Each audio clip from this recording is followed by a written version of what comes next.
मेरे हृदय मंदिर के आराध्य परम पूज्य सदगुरु श्री महंत साहब जी, सदगुरु श्री कबीर साहब जी का विचार सबके लिए पवित्र रहा, सबके लिए पवित्र रहा। आप कहोगे कि इन चोरी हिंसा विचार करने वालों के लिए पवित्र रहा, कि हाँ, सदगुरु श्री कबीर साहब का विचार तो उनके लिए भी पवित्र ही था। उनके कर्मों से घृणा थी कि ये कर्म गलत करते हैं, ये कर्म नहीं करना चाहिए, इनको कर्म का फल भोगना पड़े। क्योंकि सुजाति भाई तो सब ही है। अब मांस खा के कोई कर्म बिगाड़ ले, शराब पी के कोई कर्म बिगाड़ ले, तो इसमें सदगुरुदेव क्या कर सकते हैं? है ना, पूरा जीवन ब्रह्मचारी रहे, बुढ़ापे में आ करके बिगड़ जाए, तो उसमें क्या कर सकते हैं कबीर साहब जी? तो सारे संसार में लोग मुर्दाओं की पूजा करते हैं। संतो ये मुर्दों का देश, पूज रहे सब ही नर नारी। सारे संसार के लोग और मुर्दा को पूज रहे हैं और मुर्दे ही के गुण गा रहे हैं, क्योंकि जितने नाम रखे जा रहे हैं ये सब मुर्दा हैं और नामों को जप रहे हैं। तो आप बताइए किन की पूजा कर रहे हैं? चेतन की कर रहे हैं कि जड़ की कर रहे हैं? चेतन की पूजा तो उन्होंने जानी नहीं, चेतन अविनाशी को पहचाना नहीं। असंधि सम्य ओतपोत भरा हुआ है, सर्व खलबिंदम ब्रह्म, एक ब्रह्म द्वितीय नास्ति, आया आत्मा ब्रह्म, आत्मा ही ब्रह्म है, ऐसे कह के इन मायावी गुरुवा लोगों ने और जीव को भुला दिया। जीव अपने आप को भूल गया, चक्कर में पड़ गया। जड़ चेतन का ज्ञान इनको हुआ ही नहीं। जहां अवस्तु कहकर के इसको नकार दिया, उसको वस्तु से मिलाना एक महा अंधकार और भूल है। सदगुरु श्री कबीर साहब ने कहा, आपने आत्म सिद्धांत को व्यापक माना, फिर किसको काट करके किसकी पूजा करते हो? जब आत्मा ही आत्मा है तो सभी आत्मा है, पत्थर भी आत्मा है, पत्थर को फोड़ रहे हो, क्यों फोड़ते हो जब आत्मा ही आत्मा है? पत्थर फूट गया तो आत्मा टूट गया। साहब कहते हैं भाइयों, पत्थर पत्थर है, आत्मा नाम की कोई चीज है नहीं। जीव अविनाशी सत्य है। यदि आत्मा ही सबको कहोगे तो बकरा को काट करके पत्थर की पूजा क्यों करते हो? क्या आपने भांग खा ली कि शराब पी ली? और भांग भी शराब पी जाएगी, वो भी द्वैत में, क्योंकि एक में ये कुछ होता नहीं। इसलिए आत्मा मिथ्या और जीव सत्य। विचार की बात है, विचार करो तो दुख मिटेगा, और विचार नहीं करोगे तो दुख नहीं मिटेगा। पृथ्वी दिख रही है, जल दिख रहा है, अग्नि दिख रही है, वायु दिख रही है, इनको जानने वाला ज्ञान स्वरूप चेतन जीव है, दिख रहा है। बिना जीव के कौन जानेगा? और फिर भी कहता है मूर्ख,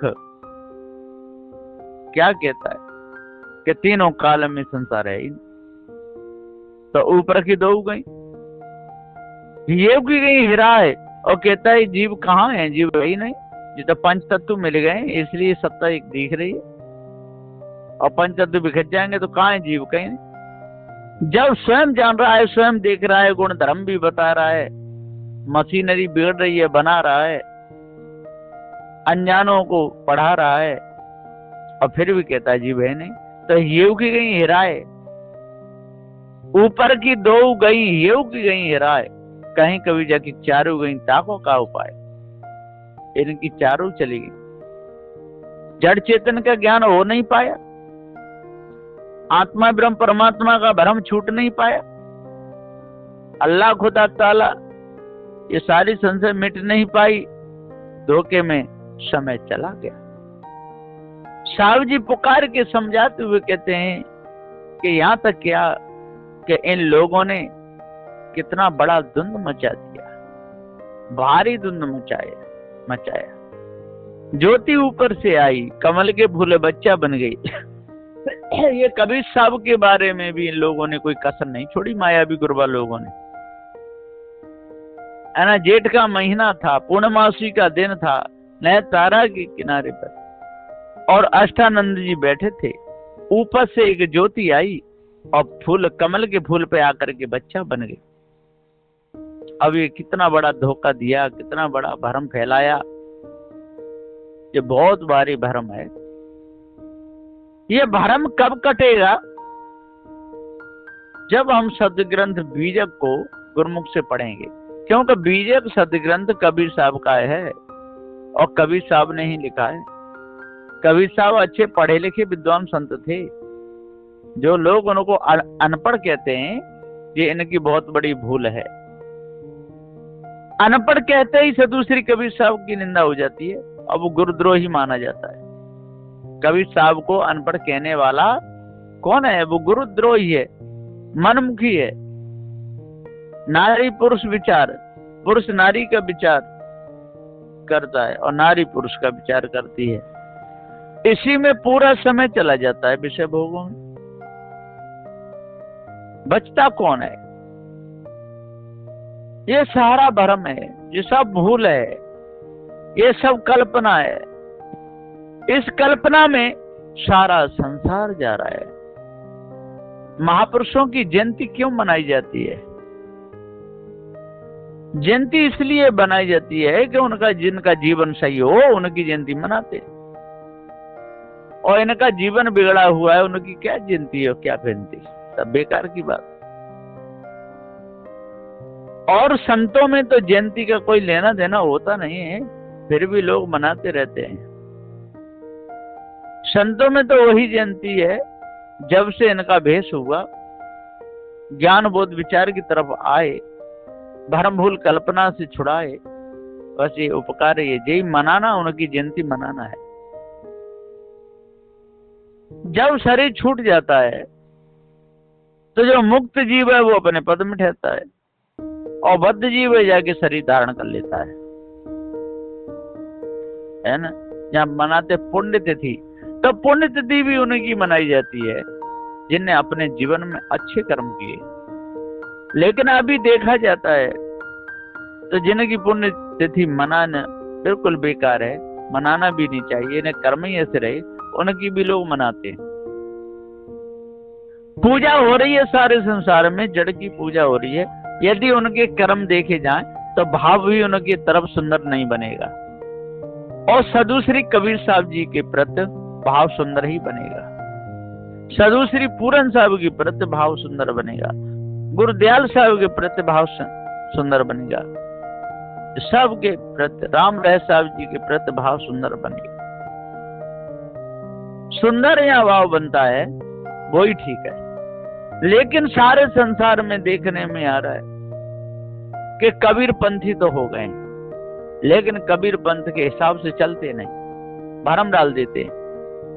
जीव को आत्मा कहते हैं, ब्रह्म कहते हैं, परमात्मा कहते हैं, शिव कहते हैं, पीव कहते हैं, जाने क्या क्या कह करके, और जीव को भुलाते, भरमाते, लटकाते रहते हैं।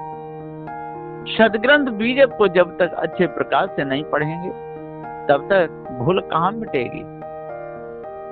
इन लोगों ने धोखा दिया सारे संसार को, और जब तक ये धोखा देते रहेंगे तब तक स्वयं धोखे में आते रहेंगे।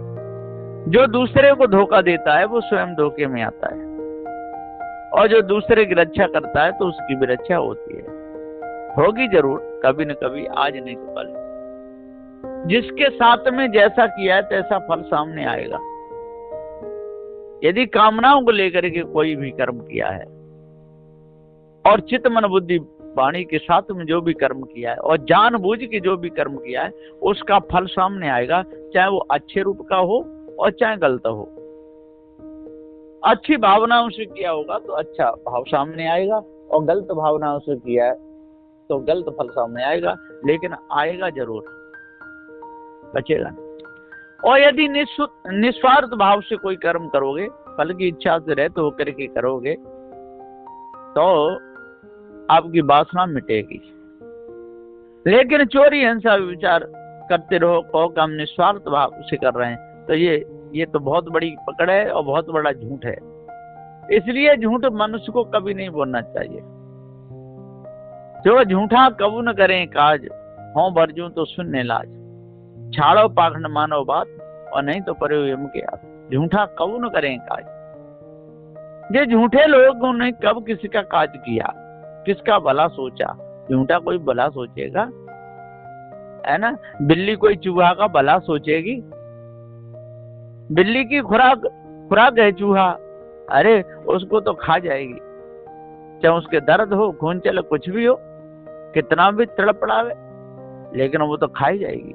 इसी प्रकार से जिनकी बिल्ली जैसी मत हो गई है और इनको सुजाति भाव का कोई पता नहीं है, और ये हमारा खास भाई है, चेतन जीव, सहोदर भाई है, ज्ञान स्वरूप है, ऐसा इनको पता है नहीं। और पता है तब भी उसको सही समझना नहीं चाहते, तो उनकी तो दुर्दशा होने वाली है, वो बचेंगे नहीं। नियम किसी को छोड़ता नहीं है। अग्नि का नियम जलाना है, धूप का नियम सुखाना है, जल का नियम डुबाना है, पृथ्वी का नियम दबाना है, और जड़ है, लेकिन उसे पता नहीं है। पृथ्वी जलवायु अग्नि को ये नहीं मालूम कि मेरे को कोई सता रहा है, कि मेरे में कोई दब गया है, कि मेरे में कोई दुखी हो रहा है, कि इसके गोते लग रहे हैं, तो लाओ इसको बाहर कर दो, इसको शांति दो। ये जल रहा है बेचारा, इसको लाओ तपन बंद कर दें। ये ज्ञान इन जड़ पदार्थों में है नहीं। बचाने का, बचने का ज्ञान है तो चेतन जीव के पास में है, लेकिन ये अपने स्वरूप को भूल गए, धोखे में पड़ गए। आज यदि जो कोई सत्संग में आकर के, पार की संतों का सत्संग सुन करके इस भ्रम को मिटा दे तो बच सकता है। लेकिन कबीर पंथ में भी 90% भ्रम छाया हुआ है, भूल पड़ी हुई है। जीव को ही ब्रह्म कह देते हैं, जीव को ही आत्मा कह देते हैं। व्यापकवाद में कोई निर्गुणवादी सदुश्री कबीर साहब को कहते हैं, अरे निर्गुण को परखाया, समझाया कि ये कोई वस्तु नहीं है, और सरगुण को परखा दिया कि ये भी कोई वस्तु नहीं है। निर्गुण सरगुण के पर है। ये चेतन जीव अजर अमर अखंड अविनाशी ज्ञान स्वरूप है, ये भेद बताया सदुश्री कबीर साहब ने, है ना? इसका मतलब वो निर्गुण को सत्य नहीं मानते थे, निर्गुण कोई वस्तु नहीं, और सरगुण में भी कोई उनका कोई भाव भक्ति नहीं थी सदुश्री कबीर साहब की। कबीर साहब का भाव था तो जीव के प्रति था।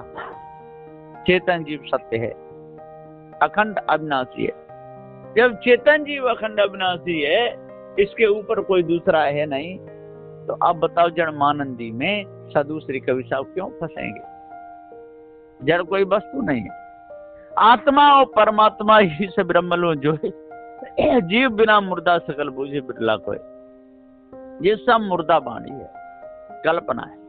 हाँ, जीव है नहीं, जहाँ जीव नहीं वो मुर्दा। पृथ्वी में जीव नहीं, मुर्दा। जल में जीव नहीं, मुर्दा। अग्नि में जीव नहीं, मुर्दा। वायु में जीव नहीं, मुर्दा। जहाँ जहाँ जीव नहीं है वो मुर्दा बस। इसलिए ये कल्पना से माना हुआ ईश ब्रह्म आत्म परमात्मा, ये सब मुर्दा है। ईश ब्रह्म और आत्मा, आत्मा और परमात्मा, ईश ब्रह्म लो जो। जीव बिना मुर्दा सकल बूझे बिरला कोई। अरे इस मुर्दा वाणी को जो भी पहचानेगा वो ही बचेगा, नहीं तो बचेगा नहीं। इस भेद को जो ही पार की संतों से बूझे और भ्रम को अपने अंदर से त्यागे तो निहाल हो जाएगा। और नहीं तो जल पीता रहेगा, पूजा करता रहेगा, अग्नि से हाथ सेकता रहेगा, पूजा करता रहेगा, वायु से ठंडी हवा लेता रहेगा, पूजा करते रहेगा, पृथ्वी में मकान दुकान बनाता रहेगा, पूजा करता रहेगा। उसे ये पता ही नहीं चलेगा कि मैं कौन हूँ और संसार क्या है। अजर अमर अखंड अविनाशी मेरा स्वरूप है, मैं कभी जलता मरता करता सड़ता नहीं, ऐसा बोध नहीं होगा। लेकिन जो कृष्ण ने गीता में जो भ्रम बद दिया है कि आत्मा न जलता है, न आत्मा न गलता है, न आत्मा न सड़ता है, न आत्मा क्या होता है, ये सब आत्मा ही आत्मा, आत्मा ही आत्मा कह के और जीव के एक देशीपन को दबा दिया। और वो भी लोग फिर आखिर में झक मार के और जीव को ही आत्मा कहने लगे। सदगुरुदेव जी पुकार के समझाते हुए कहते हैं कि आत्मा कोई वस्तु नहीं है ना, आत्मा एक देशी है नहीं, इसलिए आत्मा को जीव से नहीं मिला सकते। और जीव एक देशी ज्ञान स्वरूप अजर अमर अखंड नित्य स्वयं स्वरूप है। इसलिए आज ही उस भ्रम को त्यागना चाहिए, दूर करना चाहिए, है ना। और महापुरुषों की जयंती जिन्होंने अच्छे कर्म किए, विषय विकार मिटाने का उपदेश दिया, इस ब्रह्म आत्म परमात्म कल्पना को त्यागने का उपदेश दिया, उनकी जयंती मनानी चाहिए। पर ये नहीं सोचना चाहिए जो भी हम कर रहे हैं उनको मिलेगा, उनको कुछ नहीं मिलेगा। जो भी आप कर रहे हैं अच्छे बुरे कर्म, उसका फल आपके सामने है। और यदि अच्छे प्रकार से आप साधु श्री कबीर साहब के भाव को जान लिए, है ना, उनकी पूजा पद्धति अच्छे प्रकार से समझ लिए, तो आपके जड़ा इतिहास कभी जीवन में बनेगा नहीं, क्योंकि बनने का कोई सवाल ही नहीं।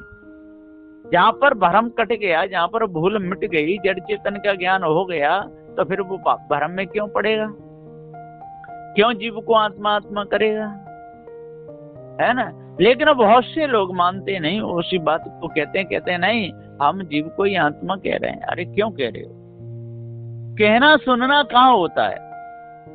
कहना सुनना द्वैत में होता है, अद्वैत में नहीं। कहना सुनना एक देशी में होता है, सर्वदेशी में नहीं।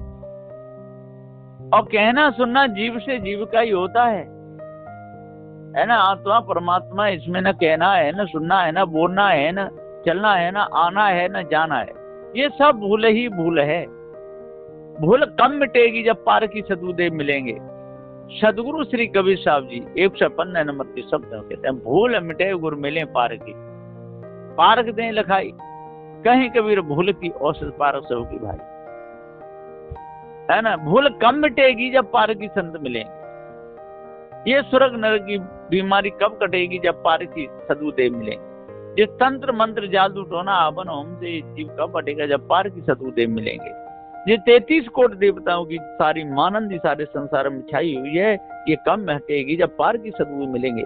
ये आत्मा परमात्मा इस ब्रह्म की कल्पना जो सारे संसार में छाई हुई है, ये कब मिटेगी? जब पार की सदगुरुदेव मिलेंगे। और जो लोग मांस मंदिरा खा रहे हैं, दूसरों के गले काट रहे हैं, है ना, दुखी कर रहे हैं, स्वयं दुखी हो रहे हैं, ये भी बीमारी कब मिटेगी? जब पार की सदगुरुदेव मिलेंगे। जब मिले पार की संत आए के अंत संत बतलाया, ये सरता है संसार रिसार पर खाया। काया की खेती तेरी रे, मन रूपी मक्का हेरी, और जब श्वास रतन की हेरी रे, चित चंचल गोफन फेरी। सो काम क्रोध मद मोह लोभ के हरिया यही उड़ाना है, भाई बिन सत्संग विवेक ज्ञान बिन धोखा खाना है।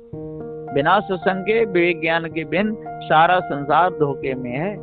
इसलिए सदगुरु श्री कबीर साहब जी कहते हैं, आज ही इस भ्रम को अपने अंदर से निकालो, भूल को मिटाओ और अच्छे रूप से संत गुरुजनों की पूजा आरती करो, जड़ा इतिहास को अपने अंदर से निकालो, और जो टीका गुरुमुख से उसको मानो, और माया मुख ब्रह्म मुख जीव मुख की भूल को और पार्थ की सदगुरुदेव के द्वारा और गुरुमुख के द्वारा निकाल दो, तब पूर्ण शांति मिलेगी और भाव सुंदर हो जाएगा।